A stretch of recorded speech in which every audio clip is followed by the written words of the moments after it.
নমস্কার। পরশুরামের আজকের পর্বের রিভিউ নিয়ে বাংলা সিরিয়াল সমাচার তোমাদের সামনে এসে গেছে। তো আজকের পর্বের রিভিউতে যেটা দেখা যাচ্ছে, জিৎ মুখার্জি তো কর্ণ চ্যাটার্জিকে বলছে পরশুরাম বেঁচে নেই, মারা গেছে।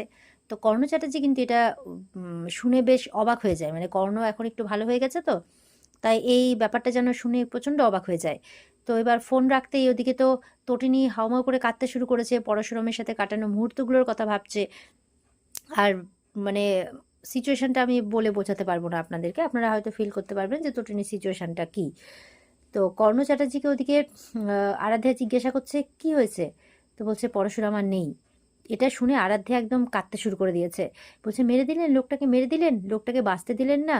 লোকটা বলেছিল একটা মানে মানে কি বলবো, অপরাধীহীন সমাজ তৈরি করবে, সেই সমাজে কোনো অপরাধী থাকবে না। এমনকি বাচ্চারাও বলছিল যেই যেই মানে যেখানে কখনো কোনো জেলখানা থাকবে না, এরকম একটা পৃথিবী তৈরি করবে। হ্যাঁ, সেই মানুষটাকে মেরে দিলেন। অপরাধীদেরকেই তো সাফ করতে চেয়েছিল, বাঁচতে দিলেন না মানুষটাকে, বাঁচতে দিলেন না লোকটাকে, একদম বাঁচতে দিলেন না। তখন কর্ণ চ্যাটার্জি বলছে মেরে ফেলে দিল, তাই বলছে। মানে ও তো মারেনি, ও তো নিজে অবাক হয়ে যাচ্ছে ব্যাপারটা শুনে। এবার তটিনীকে কোর্ট চত্বরে নিয়ে আনা হয়, কোর্টে নিয়ে যাওয়া হচ্ছে, একদম মিডিয়ার প্রেস ঘিরে ধরেছে। আর ওই লেডি অফিসারগুলো ওরা তটিনীকে নিয়ে যাচ্ছে। তো যেতে যেতেই ওদিকে সৌরভ আসে, সাইড থেকে বলছে একদম স্টেটমেন্টটা দিয়ে দেবেন, মনে মনে থাকবে তো। বলে মিস্টার সৌরভ, বলে হ্যাঁ, এই পৃথিবীতে সব কিছু হয়। এর আগে আপনার ছেলে যখন কিডন্যাপ হয়েছিল, বাঁচানোর জন্য ওর বাপ ছিল, এখন কিন্তু সেও নেই। তখন ওইদিকে দেখা যাচ্ছে তটিনীর মার ছেলে মেয়েদের নিয়ে এসছে। ছেলেমেয়েরা দৌড়ে এসে মাকে জড়িয়ে ধরেছে। মাম্মি মাম্মি, পা কোথায়, পা কোথায়? সবাই বলছে পা মরে গেছে, পা কোথায়? ওর মাও কেঁদে যাচ্ছে। এবারে লেডি অফিসারগুলো এই চলো এখান থেকে, চলো চলো। তখন তটিনীর মা বলছে আমি নিয়ে যাচ্ছি, আমি নিয়ে যাচ্ছি, এই বলে তটিনীর মা বাচ্চাদেরকে নিয়ে যায়। তটিনীও কাঁদছে, বাচ্চারাও কাঁদছে। আর সৌরভ আবারও বলছে যখন বেরোবেন স্টেটমেন্টটা দিয়ে বেরোবেন, কিন্তু মনে থাকে যাতে, না হলে এবার বুলেটের গুলি কিন্তু মানে ছেলে মেয়েদের লাগবে, এরকম ভয় দেখাচ্ছে। তটিনীও বলছে ঠিক আছে তাই করব। তো এবার যাচ্ছে, এবার কর্ণ চ্যাটার্জি আসে সামনে, আরাধ্যাও এসেছে। কর্ণ চ্যাটার্জি বলছে চিন্তা নেই, আমি আছি। একজন উকিলকে মানে সরি, আগে বলছি, একজন উকিলকে আমি হায়ার করেছি অনেক টাকা দিয়ে। তটিনী বলছে আপনি আপনি উকিল এনেছেন? বলে হ্যাঁ। বলে অনেক টাকা দিয়ে এনেছেন আপনি, কেন? তো বলছে যে কিছু না, এসো কই। তো দেখছে আর কেউ নয়, নন্দিনী এসছে। তো তটিনী দেখে অবাক হয়। নন্দিনী এসে বলছে একদম মুখ খুলবি না, কোনো কথা বলবি না, বাকিটা আমি সামলে নেব। বলে তুই টাকা নিয়ে বোনের কেস লড়বি? বলে আমি একজন উকিল, এটা আমার পেশা, টাকা নিতেই হয়, টাকা ছাড়া আমি কোনো কেস লড়বো কেন? তাই বলছে এখন চল, কোনো কথা বলবি না, যেটা বললাম সেটা করবি। তো কর্ণ বলছে দেখি কেমন তুমি তোমার বোনকে বাঁচাতে পারো, কত বড় উকিল তুমি, ইয়েকে বলছে। আর ওদিকে মানে তটিনীর মারা বলছে চিন্তা করিস না, আমরা আছি ওই যে বাচ্চাদেরকে সামলানোর জন্য, তাই বলছে। তটিনী বলছে তোমরা পারবে না গো, তোমরা পারবে না। তো কর্ণ বলছে তটিনীকে চিন্তা করো না, এই ভিড়ের মধ্যে আমার গুন্ডারা আছে, যাদের হাতে চেম্বার আছে, উড়িয়ে দেবে, চিন্তা করো না। বলছে কিন্তু আপনি, এটা কোনো চাল নয় তো? বলে না, আমি কোনো চাল চালছি না, বিশ্বাস করো, চাল চালছে অন্য কেউ। বলে কে? বলে ওই দেখো। দেখছে জিৎ মুখার্জি গাড়িতে বসে কথা বলছে ফোনে। তটিনী দেখে অবাক, বলছে জোর ফেসে গেছো তুমি, জোর ফেসে গেছো, কর্ণ বলছে তটিনীকে। তখন নন্দিনী তটিনীকে নিয়ে ভেতরে যায়, আর বাবিন সাইড থেকে দেখছে। বিজিতকে ফোন করে জানিয়ে দেয় বাবিন। তো বিজিত বলছে কি যাচ্ছে তো কোর্টে? বলে হ্যাঁ। বলে দেখো বেল যাতে না পায়, গুটি সব সাজানো আছে কিন্তু। তো বলছে যে একটা বাধা আছে, রানী ভুল পাল্টে ওই দলে ঢুকে পড়েছে। বলে রানীটা কে? বলে নন্দিনী মুখার্জি, আর রাজাও আছে সঙ্গে। বলে কে? বলে মিস্টার কর্ণ চ্যাটার্জি। তো শুনে বিজিত একটু অবাক হয়ে যায়। এবার কোর্টের ভেতরে প্রবেশ করতে সেখানেও মিডিয়া ঘিরে ফেলেছে তটিনীকে, বিভিন্ন রকম প্রশ্ন করছে। আর অবশ্যই প্রশ্নগুলো ওর স্বামীর খুনের সাথে রিলেটেড, যে আপনি কেন খুন করেছেন স্ত্রী হয়ে, এটা কি বিবাহ বহির্ভূত সম্পর্কের জেরে, মানে যা পারছে তাই বলছে আর কি। তটিনী চুপ করে আছে। তটিনী এবার বেরিয়ে আসছে কোর্ট থেকে, দিয়ে আবারও মিডিয়া ঘিরে ধরেছে কি হলো, ওনার কি শাস্তি হলো? তখন নন্দিনী বলছে না, শাস্তি হয়নি, জামিনের ব্যবস্থা করা হয়েছে। বলে জামিন কি করে পেলো এতজন প্রত্যক্ষদর্শী? বলছে ডেড বডি এখনো পাওয়া যায়নি, ডেড বডি পাওয়া না গেলে কোনো শাস্তি হবে না।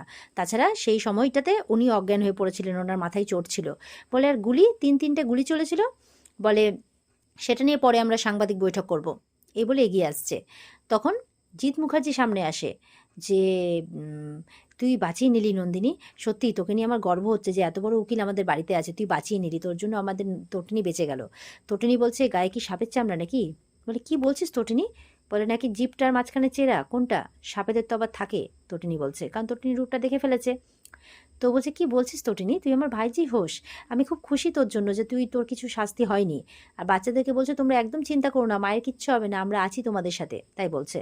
তখন কর্ণ আসে, আরাধ্যও আসে। কর্ণ বলছে না, আপনি নেই। বলছে তবে সাবধান, আপনি কখন কোথায় থাকবেন, নাকি আবার উধাও হয়ে যাবেন, আপনি তো জানেন আমার নেটওয়ার্ক। কর্ণ চ্যাটার্জি বলছে। জিৎ একদম চুপ। দেখা যাচ্ছে এখন কর্ণই বেশ ভালো চাল দিচ্ছে, মানে একটু ভালো হয়েছে মানুষটা, বেশ ভালোই লাগছে। তো সামনে কি হবে জানি না, তবে এখন অবধি তো বেশ ভালোই চলছে। এই জিৎ মুখার্জির মতো মানুষদের জন্য কর্ণ চ্যাটার্জিকেও প্রয়োজন আছে। তো জিৎ মুখার্জি যে এতটা এরকম বেরিয়ে যাবে এটা তো ভাবা যায়নি। ওদিকে বাবিন বিজিতকে ফোন করছে। বিজিত তো ভাবছে শাস্তি হয়ে গেছে, কিন্তু না, বাবিন তো উল্টো কথা বলছে, শাস্তি হয়নি, উল্টে বেল পেয়ে গেছে। বিজিত শুনে অবাক, কেন, কিসের বেসিসে বেল পেলো? বলে ওই যে ডেড বডি পাওয়া যায়নি, আর আরেকটা যখন ডেড বডি উধাও করা হয় তখন তো তটিনী অজ্ঞান ছিল, তাহলে ডেড বডি তটিনী কি করে উধাও করবে? এগুলোর বেসেই শাস্তি মুকুব হয়ে গেছে, তাই বলছে। বিজিত বলছে আমার মনে হয় না শুধুমাত্র ওই গ্রাউন্ডে ও বেরিয়েছে, তবে নজর রেখো, নজর রাখতে হবে ওর, মানে ওর উপর, বলে ফোনটা রেখে দেয়। এবার তটিনী বাড়িতে এসেছে, তো বাড়িতে এসে তটিনীকে বসায়। ওর মা বলছে জামাইয়ের কি খবর বলতো, জামাই কি বেঁচে আছে, তোর কি মনে হয়, তুই কি করবি এখন? বলে আমি জানি না মা, ও কেমন আছে, ও বেঁচে আছে না কি, যদি থাকে তো কেমন আছে, কি অবস্থায় আছে, আমি কিচ্ছু জানি না। বাচ্চারা খুব কাঁদছে।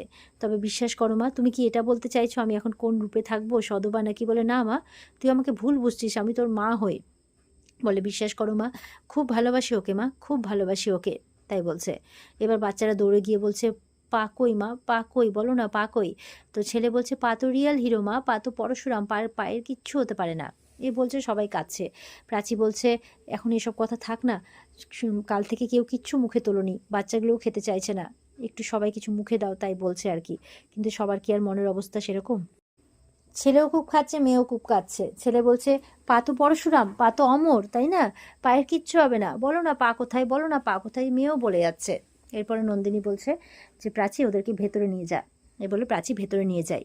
তটিনীর মা জিজ্ঞাসা করছে তটিনীকে, জামাইয়ের নাকি 3টে গুলি লেগেছে। বলে আমি মারিনি মা, আমি গুলি মারিনি। কেউ তার স্বামীকে গুলি মারতে পারে বলো? আমি ওকে খুব ভালোবাসি, তোমাদের জামাইও তো আমাকে কত ভালোবাসে, তোমরা তো জানো বলো মা, এরকম স্বামী পাওয়া তো পুণ্যের ফল মা, পুণ্যের ফল, বলছে আর হাউমা করে কাঁদছে। বলছে যে আমি ওকে খুব ভালোবাসি মা, ওর ওর বিরুদ্ধে যখনই কেউ কোনো কথা বলেছে আমি প্রতিবাদ করেছি, বলো মা, আমি প্রতিবাদ করেছি। আমি সতী হতে চেয়েছিলাম মা, সতী যেরকম স্বামীর নিন্দা শুনে মানে আগুনে ঝাঁপ দিয়েছিল, আমিও তো চেয়েছিলাম সতী হতে মা, কিন্তু আমি পারলাম না, আমি পারলাম না, বলছে আর কেঁদেই যাচ্ছে। ওর মায়েরও খারাপ লাগছে, নন্দিনীরও দাঁড়িয়ে শুনছে সব, নন্দিনীরও খারাপ লাগছে। আর এখানে কিন্তু আজকের পর্ব শেষ হয়ে যায়। তো এই ছিল আজকের পর্বের রিভিউ। পরের দিন আমরা দেখতে পাবো তটিনী চলে যাবে সেই গ্রামে, পরশুরামকে যেখানে শ্যুট করা হয়েছিল সেখানে ইনভেস্টিগেশন করতে। এমনটাই আমরা দেখতে চলেছি। তো অপেক্ষায় থেকো সবাই নতুন রিভিউ পাওয়ার জন্য। আজকের রিভিউ ভালো লেগে থাকলে অবশ্যই পর্বকে লাইক কমেন্ট করে জানাতে ভুলবে না। আর তোমাদেরকে বলে দিই আমাদের আরেকটি চ্যানেল আছে টলিউড স্টোরি এক্সপ্লেনার, সেখানে আমরা প্রতিজ্ঞা ধারাবাহিকের রিভিউ দিচ্ছি, আর রাঙামতি তীরন্দাজ অলরেডি আগে থেকে দেওয়া হয়। তো তোমরা সবাই সেটা দেখো, অনুরোধ রইল। টাটা।